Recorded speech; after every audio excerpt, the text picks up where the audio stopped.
Tonight on CTV News at 11:30. Northern Ontario police chiefs gather in North Bay to send a message. Impaired driving and collisions and deaths caused by impaired driving is preventable. Festive RIDE has been launched and police say they will be out there in full force. Plus, a new French healthcare center is open and ready for patients in Timmins. We do have a primary care program or suite that offers primary care to our patients. Our cameras get an inside look at Centre de Santé Communautaire de Timmins. And some state-of-the-art healthcare in the Sioux. When it works, the pain relief is instantaneous. The Sioux Area Hospital, now the first in the world to offer some groundbreaking treatment. CTV News at 11:30 with Ian Campbell and Rick Wyman with weather. Good evening. Thanks for staying up with us. It was all hands on deck today as Northern Ontario Chiefs of Police gathered to launch the Festive RIDE program. With the holiday season fast approaching, their message to drivers: impaired driving is not okay. CTV's Eric Tashner starts us off tonight. Consuming alcohol today? Showing solidarity as one force, 4 Northern Ontario Chiefs of Police were joined by the OPP, Anishinaabe Police, and the UCCM Anishinaabe Police, all sharing the same message. Impaired driving and collisions and deaths caused by impaired driving is preventable. The Festive RIDE launch is happening all across Ontario. Officers want drivers to know police will be cracking down. There's so many alternatives to getting behind the wheel. It's up to individuals to make that choice. Plan ahead, have a safe ride home. Statistics from the MTO's annual preliminary road safety report found that in 2023, over 600 people were killed due to impaired driving. Nearly 100 people are injured every day in Ontario as a result of impaired driving collisions. I've lost an uncle Christmas morning to impaired driving, and my grandparents were also both killed by a drunk driver. Impaired by drug is really starting to climb because we have greater capabilities now to go out there and target it. If caught driving at or above a blood alcohol concentration of 0.08, a first-time offender may face an immediate 90-day license suspension, with the vehicle being impounded for 7 days and a $550 fine. Locally in Sudbury, our numbers are up around 300, and we just launched our Safe Ride Home holiday festive campaign. If you are 21 years old or under, or have a G1, G2, M1, or M2 license, you cannot have any drugs or alcohol in your system before getting behind the wheel. We all have to work together to eliminate, as much as we can, any drinking and driving. Eric Tashner, CTV News, North Bay. Anishinaabe police have charged 2 people, a 30-year-old woman and a 75-year-old man, with drug trafficking and other offenses in Constance Lake First Nation northwest of Hearst. $71,000 in crystal meth and oxycodone were seized Tuesday at a home. A warrant was executed as part of an ongoing drug trafficking investigation. According to police, they seized the drugs along with cash, ammunition, and trafficking paraphernalia. Well, we first told you last week about a brand new health center now open in Timmins, the Centre de Santé Communautaire de Timmins. Well, today our CTV's Lydia Chubak got a first-hand look at the facility and filed this report. It's modern, many services are offered, and the 22 employees who work here speak French. It's the Centre de Santé Communautaire de Timmins, and it's now officially open to receive patients. We do have a primary care program or suite that offers primary care to our patients, and that entails physicians, nurse practitioners, RNs, social workers, dietitian, foot care nurse, and the list goes on. We also have the community development component, which entails a lot of the fall prevention programs. Stevens is the center's executive director and adds programs for seniors and single moms are also available. 2 part-time physicians are on staff, and Stevens plans to recruit 2 more this summer. Access is granted to francophones who are not able to understand English. So when they come in here and they could actually talk to us in French and we can have a very open and good communication in French, it really does kind of help just alleviate some of that stress, honestly, and it makes them feel really good. The pediatric program is offered to all children from up to 5 years of age, and care is provided to English-speaking children in francophone families. Stevens says the vision for a Francophone health centre launched in 1988, but it wasn't until 6 years ago that Francophones had somewhere to go. But services were offered at multiple locations, including one in the mall. This is the first building where everything is offered under one roof. It took a village, and I'm very grateful to all the people that come together and help make this happen. Club Richelieu is one group that believes in the vision. Today it donated $10,000 to the centre. Stevens says people who need a doctor or a primary health care provider must add their name to the province's Healthcare Connect list. You can do that by visiting the province's website or by calling the centre. Lydia Chubak, CTV News, Timmins. The Sioux Area Hospital has just introduced a new piece of equipment to offer non-invasive pain treatment. It's the first hospital in the world to use this technology. The Neuralizer XR high-intensity focused ultrasound has been in action for about 2 months, treating 11 patients with severe lower back pain related to spinal arthritis. The $76,000 machine is operated by locum doctors Michael Gofeld and Kevin Smith. They say the new technology has less room for error because it eliminates the risk of infection from needles and bleeding.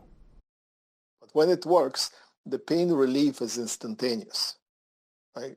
And it may last somewhere between 6 months to 3 years. Okay?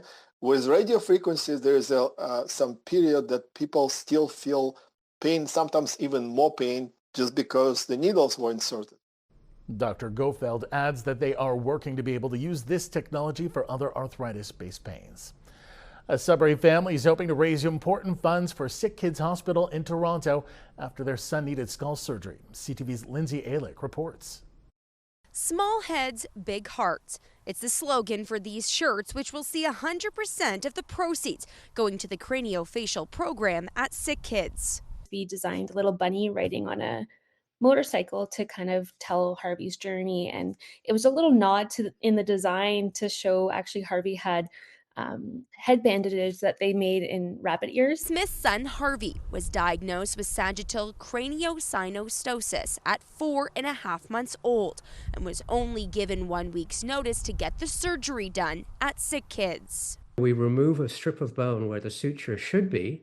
It's like making a brand new suture. And the success of this technique relies on using a helmet to help shape the head as the head grows afterwards. One of the challenges in Ontario is the ADP doesn't cover this helmet. Harvey needed 3 helmets during his 6 months of therapy post-surgery, and Smith says thankfully they were able to access funding through the craniofacial program to cover the cost. She adds that the program is 100% funded by donations. We'd like to raise enough money to fund at least 1 helmet, so that's the $2,550 mark. So we're going to go as long as we can. We're hoping to submit in the early new year our donation. So we've had about 40 orders on our website. Meantime, Dr. Forrest says it's critical that children receive the surgery as young as possible. Unfortunately, sometimes we see the situation where the doctor says, oh, don't worry, it'll get better. And then it doesn't, and then they refer, and by then it's not too late to have surgery, but the operation is a much bigger operation. Forrest says if you look at the province of Ontario, around 150,000 babies are born every year, and that Sick Kids sees on average 80 to 90 cases like this per year.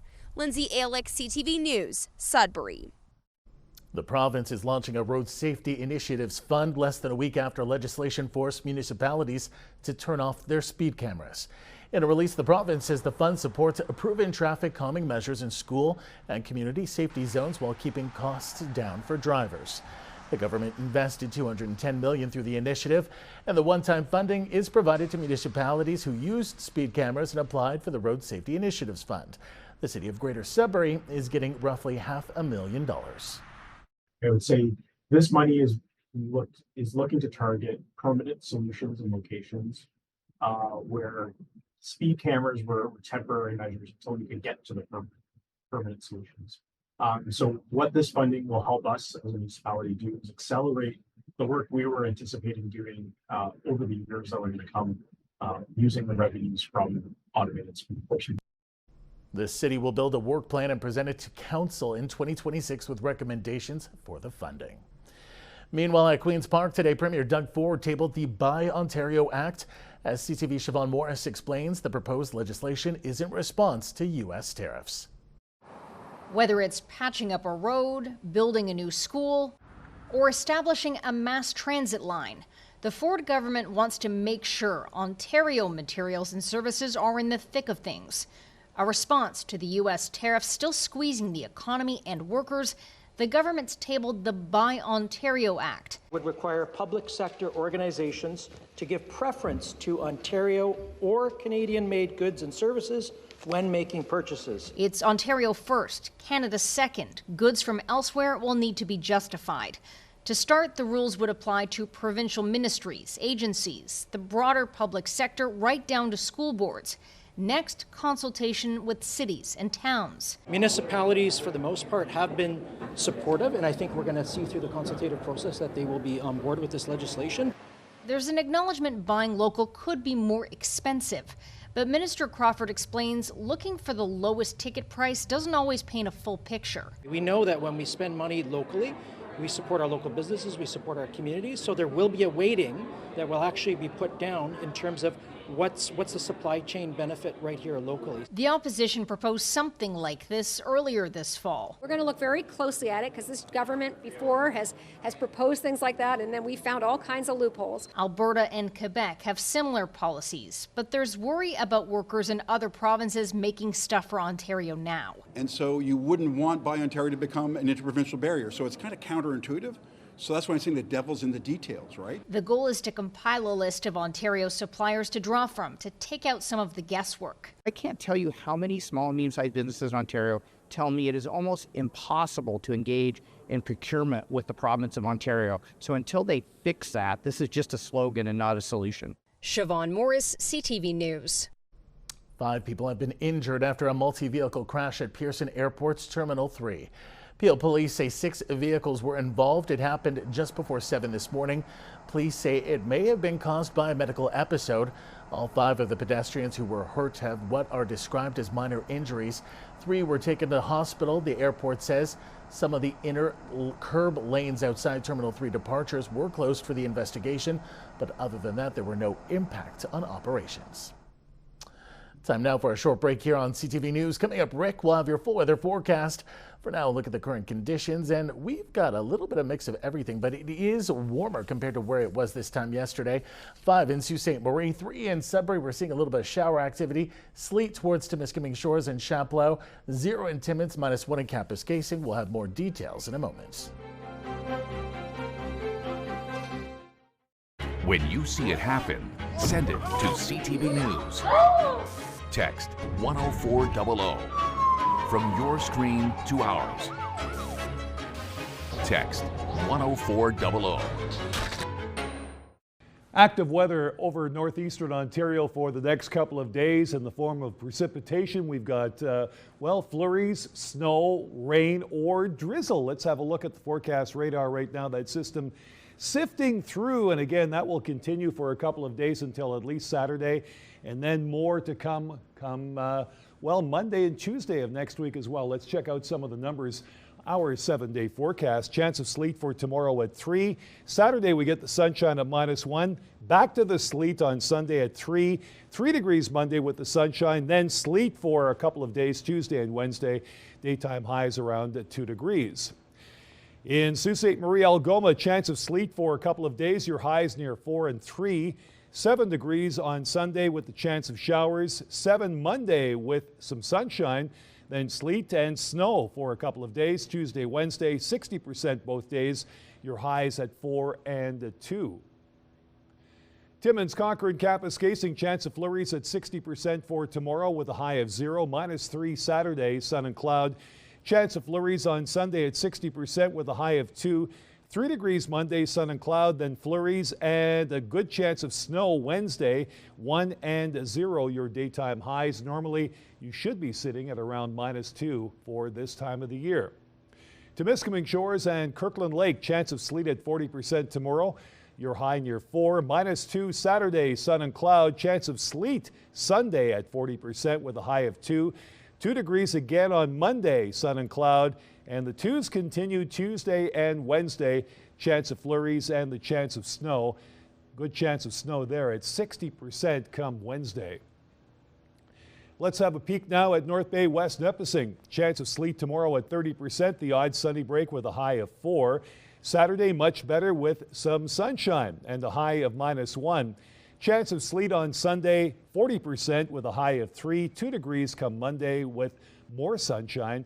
Then Tuesday and Wednesday as we revert back to sleet or flurries. Here we go. Chance of sleet at 60%, high of 2, and again, more of the same come Wednesday with your high near 2 degrees. Change is coming, Ian, as we said last night. We've got the precipitation in the northeast for a couple of days, the odd sunny break for a day or so, then it reverts back to more of the same. Back to you. Thanks so much, Rick. Well, as that cold weather approaches that Rick was talking about, OPP are reminding people to check ice conditions before going out. Police have issued this graphic showing how thick the ice needs to be safely before going out on it, noting that anything 7 centimeters or less is unsafe.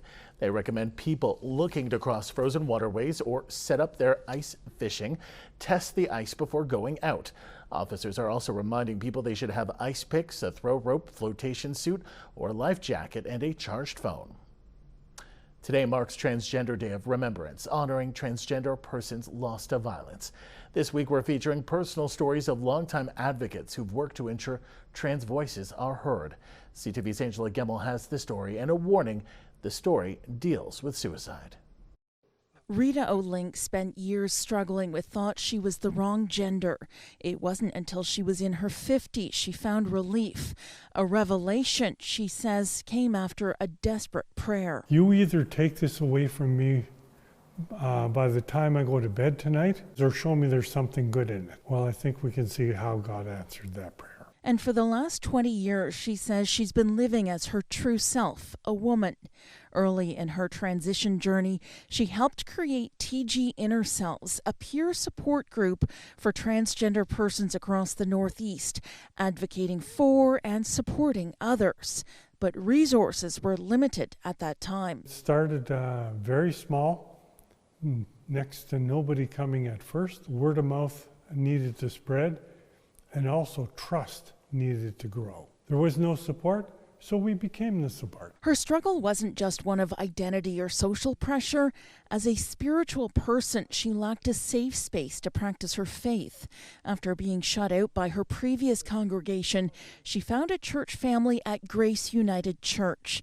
For the past 14 years, it's been her spiritual safe space. They welcomed me in. I could attend either presenting as the male I used to present as, or come fully as myself with no restrictions. They were interested in my character and my integrity, not my presentation. Rita says that spirituality has helped her when she's faced thoughts of suicide. She knows she has a greater purpose and hope.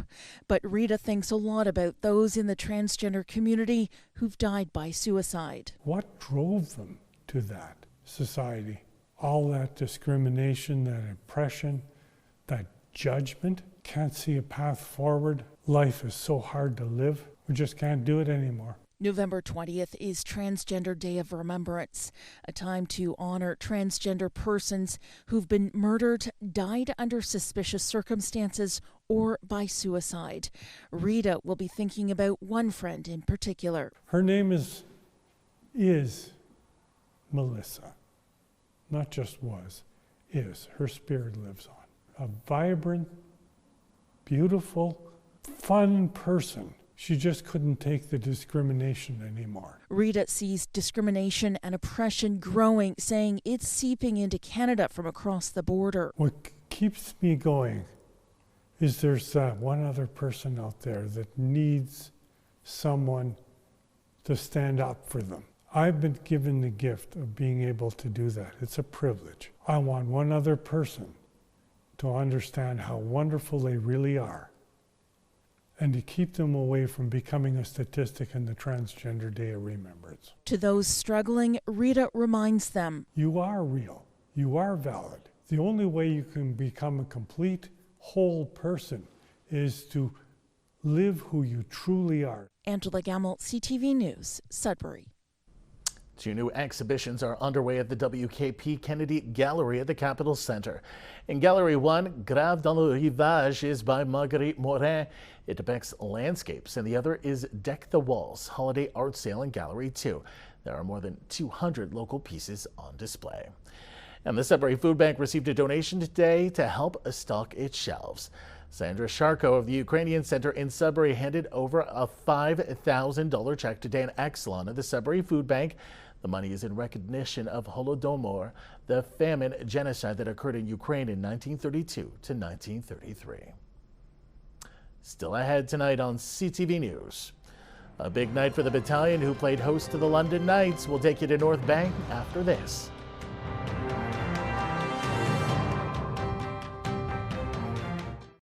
It was a good, strong way tonight for the North Bay Battalion to start as they faced off against the London Knights in front of the hometown crowd. Take a look at this. If you know about the NHL draft, taking a goaltender second round, that's lofty praise. And there's a quick shot and a goal off the faceoff.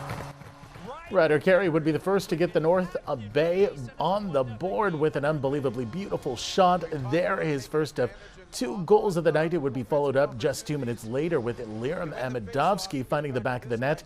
Carey would go on to be the #1 star in the game as the North Bay goes on to win the matchup 5-2. The troops have now hit the road. They'll be facing off against the Generals in Oshawa tomorrow night. And an absolute tough night for Iroquois Falls fans as the Storm goes down to the Cubs in a Sudbury by a score of 10-1. Mason Walker tonight with a stellar game. 2 goals and 2 assists, 3 goals for Owen King. The number of Canadian homeowners who are behind on their mortgage payments has fallen for the first time in 3 years. The Canada Mortgage and Housing Corporation says the national mortgage delinquency rate was 0.22% in the second quarter. That's down from 0.23% in the first. However, the number of people in arrears still trended up in Ontario. Delinquencies in Toronto alone increased 60% from a year earlier to 0.24% in the second quarter. A majority of Canadians want to see a federal health strategy for men and boys. The poll was conducted by Abacus Data and Movember Canada. It found 81% of respondents want to see investments in prevention, screening, and mental health supports. 75% of people say they know a man or boy who has been impacted by stigma, healthcare delays, or mental health struggles. Meanwhile, 50% say they know a man or boy who has delayed or avoided seeing a doctor even when something felt wrong. Finally, tonight, Habitat for Humanity is teaming up with the Lockerbie Legion in Sudbury to raise money to build a home for a veteran. The goal, $450,000. CTV's Alana Everson reports. For Habitat for Humanity. The Lockerbie Legion presents checks totaling over $10,000 towards the Habitat for Humanity Gateway North Veteran Project. The city sold land to the nonprofit organization for $5, where the house for a veteran will be built. This is to develop a home ownership opportunity through the Habitat mortgage model of 0 down payment, 0 interest, so that we can offer a home for a veteran or veteran family in Sudbury with donated land from the city of Sudbury in support of the Lockerbie Legion to get a home built for a veteran, a well-deserving veteran. And that's our primary goal, is to find those members of our community who have a desire or a want to support that veterans community, because we know you don't have to go too far to find out someone who has an aunt, uncle, brother, sister, grandmother, grandfather who fought or served in the military. So there's that linkage in Canada. It's deep rooted in our history. The land is on Melvin Street in the Donovan, and an affordable, accessible single-family home will be constructed.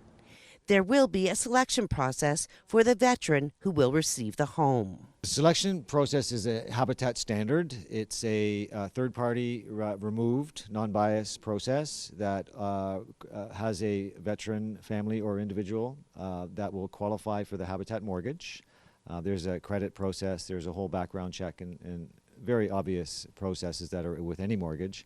Officials with Habitat for Humanity say the initiative, Building Futures in Sudbury, represents the nonprofit's ongoing commitment to serving those who serve others. Ellen Everson, CTV News, Sudbury. That takes us to the end of our newscast this Thursday night. For the latest news anytime, remember you can head to our website, CTVNewsNorthernOntario.ca. You can also download our CTV News app. Thanks for watching, and we'll see you again tomorrow. Good night.